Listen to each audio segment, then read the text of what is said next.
예, 변호사님. 예. 이번에는 국민의힘 얘기를 잠깐 하도록 하겠습니다. 뭐, 국민의힘은 지금 경선이 2차 컷오프까지 마무리가 됐고, 이제 다음 주부터는 월수금 3번씩 토론이 있습니다. 그리고 금요일에는 이제 지방에 가서 이렇게 쭉 돌면서 지방에서 토론을 하는 겁니다.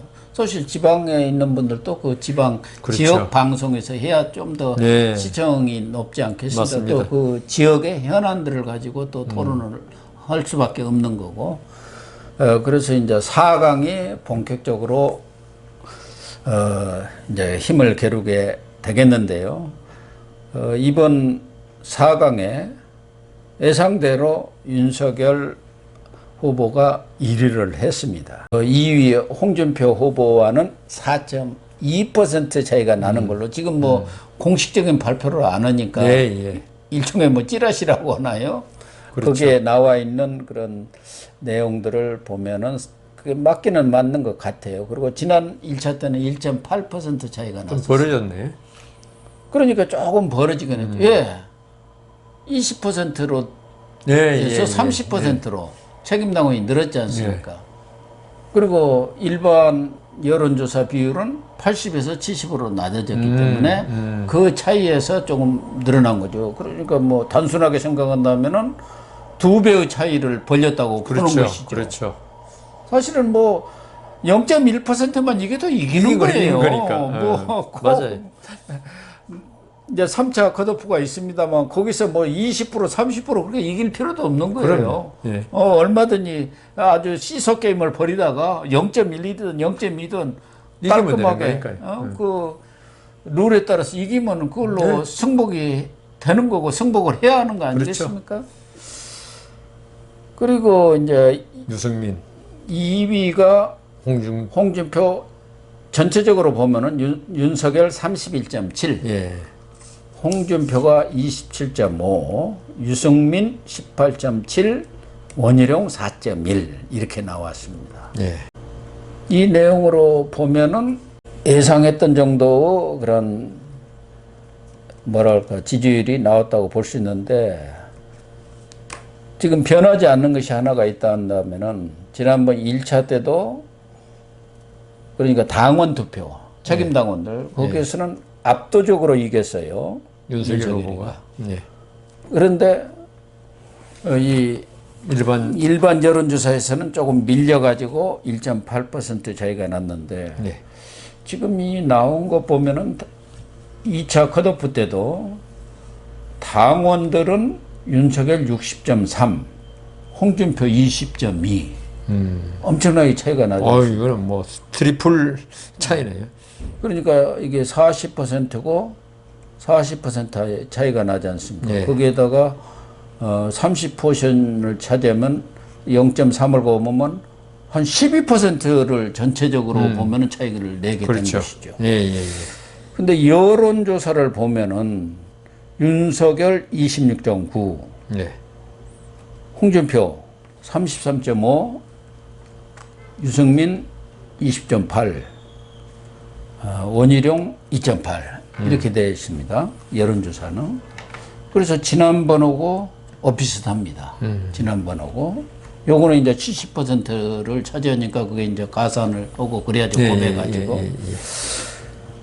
근데 어떻게 보면은 이 책임당원들이 윤석열을 지켜줬다. 그렇게 볼 수가 있지 않습니까? 그렇죠. 그런데 왜 일반 여론조사에서는 이렇게 좀 차이가 날까요? 그게 책임당원들은 이분들은 정말로 어떤 그 국민의힘에 대한 애정을 가지고 어떤 국민의힘 후보가 누가 되는 게 과연 정권 교체에 가장 도움이 되냐를 보는 사람들이고 일반 여론은 그 경선 토론이라든가 여기에서 자기하고 결이 비슷하다. 그 다음 말을 속 시원하게 잘한다. 어떤 정권 교체의 의미보다는 나하고 비슷한 사람 이런 거 위주. 그리고 뭐 거기서 말 실수하는 걸 그 말꼬리를 잡고 계속적으로 공격할 때 윤석열 전 총장 같은 경우는 홍준표 의원에 비해서 조금 둘이 비교하면 훨씬 점잖은 편 아니겠습니까? 예, 예. 여기 원희룡 전 지사가 2.8% 이런 거 보면요. 사실 저는 어떤 그 말의 내용이라든가 어떤 품이라든가 이거는 원희룡 지사도 아주 좋거든요. 너무 저평가 받고 그러니까요. 있는 거예요. 너무 저평가 주식으로 말하면 사야 돼요, 사실은. 이 원래 가치에 대한 우량가라는 거 저평가니까. 예, 아닙니까? 2.8% 나온다는 거는 그럼요. 이 일반 여론이 어떤 사람에 대한 예. 어떤 사람의 품성 그리고 능력에 대한 평가는 전혀 이루어지지 못하고 피상적인 거. 예. 바로 그때 막 내 피부에 마음속 깊은 심장이나 이런 데 닿는 게 아니고 내 피부에 따끔하고 네. 여기 그 크림 발라주니까 매끌매끌하고 요걸로 지금 평가가 되고 있거든요. 그게 그래서 과연 저는 솔직히 그렇게 생각합니다. 뭐 윤석열 후보가 당원에서 60%를 받고 예. 이게 중요한 게 아니고요. 이 어떤 당의 경선 후보는 어떤 당원들이 책임을 져야 됩니다. 원래는 이 그렇죠. 당원들이 잘못 뽑아가지고 예. 선거에 지면 그 당원들이 잘못한 거예요. 예. 근데 일반 정당이 그럼요 정당 정치인데 예. 정당이 책임을 져야 그러면 정당은 왜 합니까? 그냥 예. 한번 전국적으로 국민 투표해가지고 그 당의 후보를 뽑는 게 제일 정확하죠. 아, 대통령도 빨리 그렇게 그러니까요. 여론조사에서 뽑아보면 그러니까요. 끝이에요. 그래서 그리고 지금 저는 이 증거는 없으니까 없지만 저는 확신을 합니다. 역선택이 있다는 거. 예. 그거는 저보고 만일 저는 이런 여론조사에 전혀 응하지 않으니까 그 전화 오면 끊어버리니까 모르는데 제가 만일에 더불어민주당 여론조사 전화 왔다. 그 누가 되는 게 좋겠냐 고민할 겁니다. 예? 유력은 이재명 지사지만 이래서는 안 된다. 그리고 국민의힘에도 유리하다. 이낙연 전 대표가 되는 게 이 여론조사 항상 그렇게 나오니까 지지도 조사 그렇게 하거든요. 그래서 이게 이 여론조사의 대부분은 이제 정확한 자기 의사를 표현했겠지만 이 어떤 전략적 선택으로 할 수 있기 때문에 이 여론조사에서 이렇게 26.9 저는 오히려 홍준표 후보가 33.5 나왔는데요. 많이 안 나왔다고 보입니다. 저는 오히려 그런 상황에서는. 예? 예. 그리고 윤석열 후보가 아직은 정치에 지금 나온 지가 한 8개월, 3월달 나왔으니까 7개월 됐는데요. 실질적으로 이제 6월에 나왔으니까. 그러니까요. 그래도 이제 3월 4일날 사퇴하면서 이제 정치를 시작했다고 봐야 되니까. 그렇지만 이제 대중 앞에 나타난 거는 6월 29일. 예. 그때부터 나타났는데, 그리고 제가 보니까, 우리는 이제 고 교수님 방송 패널을 8년씩이나 하고 저는 8년 했는데, 이 카메라 보고 이야기하는데 전문가가 돼 있어요. 근데 이 말하는 게 있죠. 그것도 훈련이 필요합니다. 아무리 똑똑하고, 들은 게 많아도 있죠. 이걸 밖으로 잘 표현해서 국민들한테 잘 전달하는 거는 별개 문제예요. 우리 대학교 다닐 때 H모 교수님이 민법 교수님인데 아는 건 엄청나게 많은 것 같아요.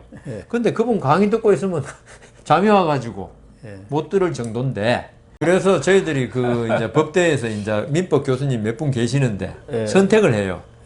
근데 워낙 안 들으니까 나중에 학과에서 강제 배정 우리 때도 그랬어요. 할 수 없이 대학원 다니면은 또 좀 재미없는 교수들은 그 대학원 조교들 있잖아요. 그래갖고 새로 들어온 그 대학원생들 무조건 그거다가 다 그래서 집어넣잖아요. 윤석열 총장이 아직도 말하는 기술이 아주 그 달변이라고 저는 들었는데 검찰에 있을 때 그게 아직까지는 이 검찰에 있을 때 어떤 검사로서의 달변하고 부하들 데리고 다 이야기 잘 듣고 있죠. 이 방송에서 거의 1대1로 막 그 칼끝이 부딪히면서 불꽃이 튀는 현장 아닙니까? 여기는 아직은 덜 하더라. 그러니까 윤석열 전 총장의 어떤 진면목, 일본말로 마지메라 그러는데 진면목이 아직 전달이 안 돼 있는 면도 있다. 그리고 윤석열 총장이 우리가 볼 때는 점잖다 아직은 그런 평가를 듣잖아요. 거기서는 이 일반 여론에서는 점잖다는 말이 통하지는 않거든요. 그래서 저는 지금 다음 주에 화수금이라 그랬습니까? 네, 계속 토론. 그래서 저는 윤석열 총장이 6월 29일 그 출사표 던질 때 기자회견 쭉 몇 개를 봐왔거든요. 그래도 많이 좋아지더라. 역시 많이 좋아졌습니다. 6번 하면서. 능력이 있는 사람이니까 어떤 적응을 해나가더라. 그래서 제 생각에는 이게 지금 이게 화수금인가 계속 하면서 훨씬 좋아질 걸로 보입니다. 그러면은 이게 33.5%, 26.9%도 예. 상당히 접근하지 않을까 그런 생각이 들고 아까 말씀드린 원희룡 2.8% 예. 이런 거 보면 아직도 일반 여론 선택에서는 정책이라든가 인성이라든가 이런 게 별로 역할을 못하고 어떤 그 감성에 호소하는 발언 예. 그리고 상대방을 갖다가 인격적으로 조금 조롱하면서 하는 발언 같은 게 이게 일반 국민 어떤 드라마에 많이 봐가지고 그런 친해진 국민들이 볼 때는 그게 영향을 미쳤다. 그래서 제 생각에는 이게 점점 격차가 갈수록 벌어지지 않을까. 다음엔 또 50% 넘습니다. 이 책임당원이 50, 예, 그러면 일반 더 벌어지는 50대 거죠. 50이 되니까요. 예, 더 벌어지기 때문에 홍준표 한 10%까지 저는 벌어지지 않을까 예, 그렇게 홍준표 봅니다. 후보가 사실 토론을 많이 했고 정치도 오래 했고 아, 그다음 그럼요. 가진 그 무기가 많아요 아직은 예. 말에 있어서 그리고 그분이 좀 시니컬 예. 냉소적이죠 말하는 예. 게 그냥 그분은 좋은 말을 해도 냉소적으로 들리는 이런 게 이제 지금까지 그 어떤 국민의힘의 어떤 박근혜 전 대통령 탄핵 때부터 이 억눌려 왔던 그 무시당해 왔던 이런 사람들이 홍준표 후보에 대해 빙의를 해가지고 예, 그렇습니다. 아 이게 막 이렇게 참 강하게 말하니까 참 속 시원하다 이게 있는데 아직 그런 면이 이미 반영이 거의 됐고 윤석열 후보는 그런 면에서는 약합니다. 예. 어떤 이 박근혜 보수층들의 어떤 그런 울분을 대변해 주는 데는 오히려 그게 좀 손해죠, 사실은. 네. 박근혜 전 대통령이 수사를 했던 그게 있기 때문에. 그렇지만 진심을 알아주게 되면은 조금 이게 좀 달라지지 않을까. 저는 그렇게 생각합니다. 특히 이번에 특징적인 게 이 30%의 책임당원 예. 포션이 있었는데 예. 이번에 투표율이 49.94%로 나왔습니다. 예. 지난 6.11 전당대회도 아주 흥행 대박을 쳤다하게 했는데도 45.3%예요. 그러니까 지금 당원 투표율이 네. 아마 역대 이렇게 높게 나온 적이 없었다는 거예요. 맞습니다. 그만큼 당원들, 특히 이제 책임당원이라는 것은 당비도 이렇게 납부하는 예, 당원이란 말이에요. 그냥 이름만 거르는 당원이 그렇죠, 그렇죠.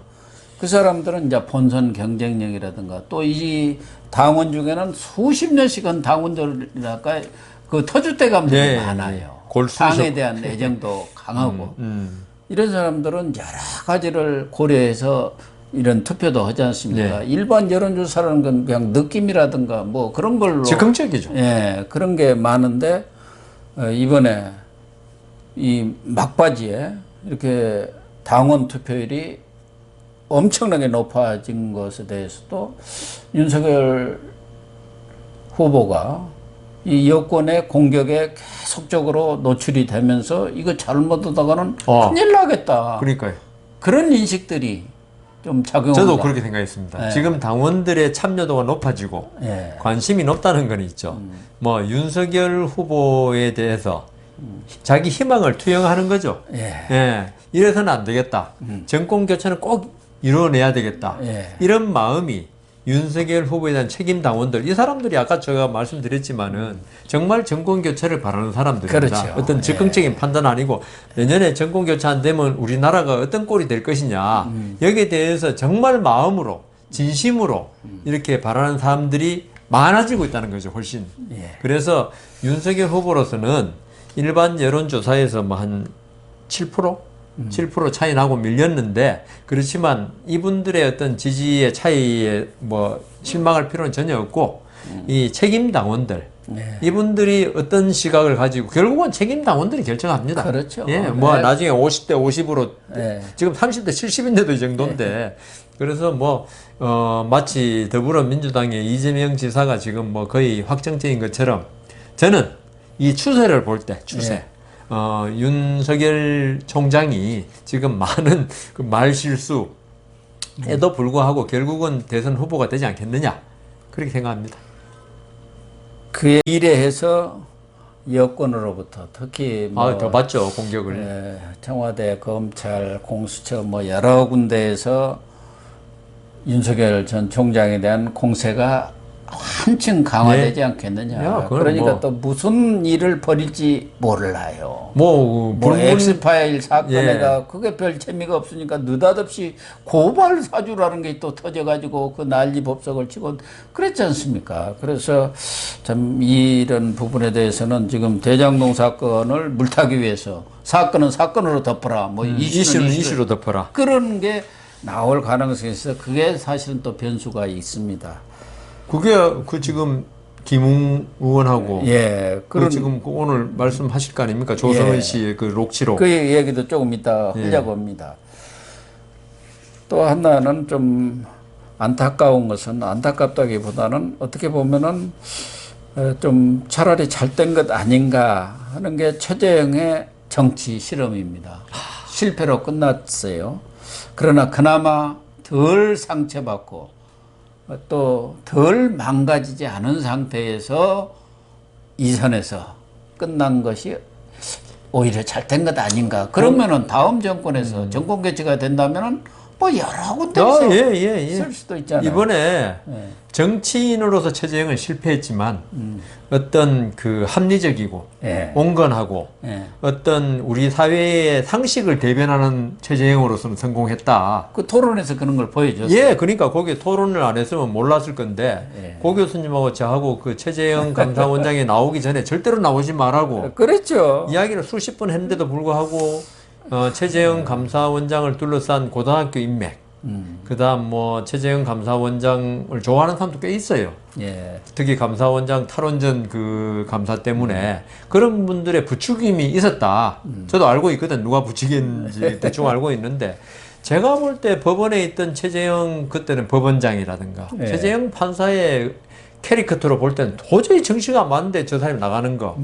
그래가지고 반대도 하고 우리는 하면 안 된다고 했지만 뭐 본인이 나오겠다는데 야, 고 교수님은 제가 안 나올 건데 그랬더니 고 교수님 나온다고 그래 결국 나오긴 나왔는데 결과는 제가 맞았잖아요. 지금 현재 볼 때는 그렇습니다. 안 나온 거잖아요 지금. 그 사위에도 못 들으셨으니까. 그래서 지금 말씀하신 대로 저는 최재형 원장이 그 감사원장 시절부터 보여준 이런 게 정권 교체가 되면 반드시 우리 뭐 야권의 대통령이 누가 될지 모르겠지만 이게 활용해야 된다고 봅니다. 예. 예, 이런 분이 정치는 아니지만 우리나라를 바로잡는 예. 우리나라를 갖다가 윤석열 총장이 주장 공정이 통하고 상식이 통하는 사회로 만드는데 최재형 원장만큼 예. 적합한 분이 없다. 그리고 이분은 어떤 뭐 복수의 칼날을 마구 휘두르는 분이 아니다. 아주 합리적으로 할 것이다. 저번에 제가 그 경선 토론할 때 제일 처음에 사회자인 줄 알았다 그랬잖아요. 예. 최재형 원장이. 그 정도로 점잖고 이러신 분이기 때문에 이번에 참 안타깝지만 그리고 지금 말씀하신 대로 어떤 4강에 들어가 또 거기에서 치고받고 예. 하면서 어떤 그 치부를 드러내기보다 치부도 이따 드러나지도 않았어요. 하도 점잖으니까. 이번에 이제 그 제 생각에는 제가 볼 때는 그 최재형 원장의 가장 결이 맞는 사람이 그래도 4명 중에는 윤석열 총장입니다. 예. 점잖은 걸로 보나 뭐 이런 거 그러겠죠. 예. 보면은 제 생각에는 윤석열 총장 지지선을 하면은 그래 만일 정권 교체되고 하면 그게 최재형 원장의 특성에도 맞고요. 그 다음 정권에서 뭐 국무총리라든가 큰 일을 할 수 있지 않겠느냐. 그래서 뭐 그동안 선전하셨고 응원의 박수를 격려의 박수를 보냅니다. 지금 원희룡 네. 전 제주지사 원희룡 후보가 4위로 올라감으로 인해서 뭐 원희룡 후보가 대선 주자로 최종 선정되기는 좀 어렵지 조금, 않겠느냐. 네, 역부족이 그런데 되죠. 본인도 어떻게든 4위로 들어가야 한다. 네, 4등 안에는. 예. 그거는 뭐냐. 이제 3선도 했고 그렇죠. 제주지사도 지사도 2번 했고 그러니까 여러 가지 정치적인 역량으로 봤을 때는 이제는 당대표를 할 만한 충분한 캐리어를 쌓았어요. 네, 예. 또 지금 현실적으로 원희룡만한 그런 인물이 인물도 없습니다. 예. 그리고 본인은 이제 차차기를 그럼요. 노려볼 수 있는 예, 그런 예. 상황이란 말이에요. 그래서 원희룡 후보는 이번에 4강에 들어간 게 특히 마지막에 대장동 비리에 대해서 아주 집중적으로 네, 공격을 했습니다. 그렇죠. 대장동 일타 강사라고 할 정도였습니다. 일타 강사라고 하지 않아요. 그게 성공을 했는데 또 일각에서는 최재형 후보는 아직 끝난 것은 아니다. 왜? 그 감사원이 원래 종로에 있죠. 그럴 겁니다. 아, 저기 감사원이 어디 있더라? 제가 한번 봤는데. 총리실 아, 예, 공간 뒤에 있지 않습니까? 근데 지금 내년 대선과 같이 종로 선거가 있습니다. 아, 그 여기에 이낙연 대표 사퇴한. 사퇴해버렸으니까요. 그러니까 최재형 감사원장은 이번에 물러나시면서 이제 평당으로 돌아가서 정권 개최에 모든 힘을 모으겠다. 이렇게 말씀하시면서 나는 이제 정치는 그만하겠다는 말은 안 하시더라고요. 그래서 어차피 정치에 발을 들였다 한다면은 더군다나 이 종로 싸움이라는 게 이게 만만치 않은 싸움 아닙니까? 그렇죠. 저쪽에서는 뭐 임종석이가 나오니 누가 나오니 이쪽에서는 또 뭐 나경원 전 의원이 입맛을 다시는 하지만 새로운 사람을 내세우면 네. 얼마든지 정치를 할 수도 그렇죠. 있고 또 정치권에 들어가면은 자기 당대표 또 못할 법도 없습니다. 예? 하다가 또 뭐 여러 가지 카드들이 있기 때문에 또 정치에 한번 발디디면 그렇게 빼기가 쉽지는 않겠죠. 잘 못하더라고 못 빼더라고요. 그런데 제가 최재형 그 가능성은 좀 있어 보입니까? 저는 최재형 감사원장에 대한 이미지가 고착화 되어 있는 사람이기 때문에 자꾸 물으시면 자꾸 엉뚱한 대답이 아니, 나오긴 지금 하는데 황교안 전 총리가 후보가 어떻게든 이 4강에 들어가려고 그러려고 것은 거기 지난번 나왔다 떨어져가지고 나왔던. 거기에 지금도 텃밭을 지금 이루고 있습니다. 집도 고려 옮겼고 그래서 4강에 들어야 명분이 된다. 내년 이 종로 출마에. 근데 지금 4강이 못. 고 교수님, 그럼 고 교수님 말씀하신 두 분이 제가 볼 때는 제가 차라리 나을 것 같아요. 정치적인 어떤 성향을 아직 기간이 너무 짧아서 그런지 황교안 총리는 그런데 기간이 꽤 있었는데 하여튼 황교안 총리 자체는 제가 볼 정치적인 인물 아닙니다. 아니기 때문에 황교안 총리는 앞으로 정치를 계속하게 나가기 위해서는 지금의 어떤 그 모습 이거 가지고 힘들다. 좀 더 단련되고 좀 더 최재형 원장도 마찬가지입니다. 지금의 모습 가지고는 정치에 나오면은 사람은 좋다 소리는 들을지 몰라도 이 백병전에서 안 될 것이다. 인종석 만일 그 이런 분이 나오면 있죠. 사람은 최재형 원장이 훨씬 낫다고 사람들이 그러겠죠. 그렇지만 그건 힘들 것이다. 그래서 꼭 정치를 계속 하고자 마음먹었다면 그렇지 않습니다. 내년 이 종로만 선거하면 모르지만 전국적인 대선으로 같이 하면은 그건 알겠습니다. 대선 분위기에 그냥 그렇죠. 같이 이게 서울은 특히 그렇습니다. 그건 무슨 동조 효과라 그러나요? 하여튼 서울은 그런 게 그래요. 있는데 뭐 그렇다면 그거는 별개 문제로 만일에 이제 종로만 놓고 볼 때 대선은 이렇게 좀 제외하고 사실 종로에 인물을 내기가 쉽지가 그렇죠. 않습니다. 종로가 워낙 국민의힘에 누가 종로 낼 만한 사람이 있습니까? 그래서 저는 그 최재형 원장이나 황교안 총리는 좀 더 전투력을 좀 길러라. 좀 거짓말하고도 워낙 얼굴색 하나 안 변하고 그다음 상대방이 공격해도 의문스럽게 넘길 수 있는 이런 게 필요한데 좀 더 저는 그 되고 안 되고를 떠나서 아까 뭐 당 대표를 뭐 이야기하고 이러셨는데 최재형 원장이 나중에 그걸 떠나서 어떤 정치를 좀 나이가 좀 이제 좀 있으시죠 아무래도 그런 면에서 좀 더 젊었을 때 나왔으면은 그 한두 번 떨어지고 단련돼 가지고 하면 되는데 지금은 나오면 돼야 되거든요. 네, 그렇죠. 안 그러면 너무 이제 70대 넘어가 버리고 이러면 좀 늦었어요. 지금도 좀 늦었죠. 일반 뭐 국회의원 빠지 달기에는 초선 좀 빠지 늦었죠. 달기에는 지금 너무 초선이라고. 늦었죠. 그래서 그러나 초선도 이제 같은 뭐 문재인은 초선 아니었습니까? 그리고 대통령도 거기야 됐으니까요. 뭐 정치를 계속 해왔으니까요. 그래서 저는 최재형 원장은 정치를 하기보다는 내년 정권 교체된 이후에 정권에서 큰 역할을 좀 해줬으면 좋겠다. 정치 외의 영역에서. 저도 그런 생각입니다. 그럼 국민이 다 좋아할 겁니다. 저분이 감사원장실에 저렇게 했으니까 아마 국무총리라도 바르게 할 것이다. 바르게 한다. 그리고 윤석열 전 총장이 대통령 되더라도 최재형 국무총리 정도면은 그렇게 함부로 안 하면 오히려 우리나라는 이때까지 국무총리는 뭐 이렇게 그냥 총알바지 비슷하게 그 역할을 많이 했지 않습니까? 그렇죠. 대통령 대독 총리라고 할 정도로 이해창 총리가 한번 그랬다가 끝났는데 그래서 이리 딱 쌍두마차로 이렇게 외치 이렇게 잘하고 내치 잘하면은 나라가 5년 동안 무너졌던 게 그래도 바로 되지 않을까. 어쨌든 이번에 탈락하신 분들 중에서는 최재형 아깝고요. 전 감사원장의 앞으로 정치 행로랄까 정말 정치를 그만두실 것인지 아니면은 뭐 내년에 정권 교체가 이루어지면 그런 정부 쪽에 가서 일을 하실 것인지 아니면 뭐 국회의원 바지를 달고 다시 한번 아직은 도전할 수 있다 대권에 예. 한번 그렇게 그건 아닌 것 같습니다. 마지막 선택은. 아니 누가 황교안 전 총리가 이 대권에 나오리라고 생각하는 사람이 누가 있습니까? 그러니까 안 되잖아요. 그런데 사람이 택도 그렇지 없는 않아. 일이라. 그래서 그러니까 정치는 마약이라고 아니 하는 거 그거 될 만한 일을 해야죠. 그러니까 황교안 총리는 이번에 나와가지고 이렇게 4강에도 못 들무로 해가지고 이제 뭐 정치 생명이 또 나올지는 모르겠지만 그런 분들은 이제 사실은 음악 뒤로 물러나야죠. 아 이런 분들 석자 교수나 하고 그러시면 되지. 왜 정치 나가지 이 아사리판에서 그러시는지 저는 납득이 안 가고 그 지금 아까 말씀하셨잖아요. 최재형 원장도 감사원장이라면 있죠. 오부 요인 아닙니까? 이분이 초선 빠지 달고 국회에 나가가지고 뭐 하겠습니까? 아니 뭐 하겠다 그 말은 어폐가 있는데 너무 격이 안 맞다는 거죠. 그렇습니다. 그렇기는 하지만 또 좀 지켜봐야 합니다. 예, 정치는 몰라서 우리가 누가 최재형 감사원장이 대선 출마선을 할지는 몰랐죠. 꿈에도 생각한 사람이 그러니까 그 옆에서 부추긴 사람이 나빠요. 예.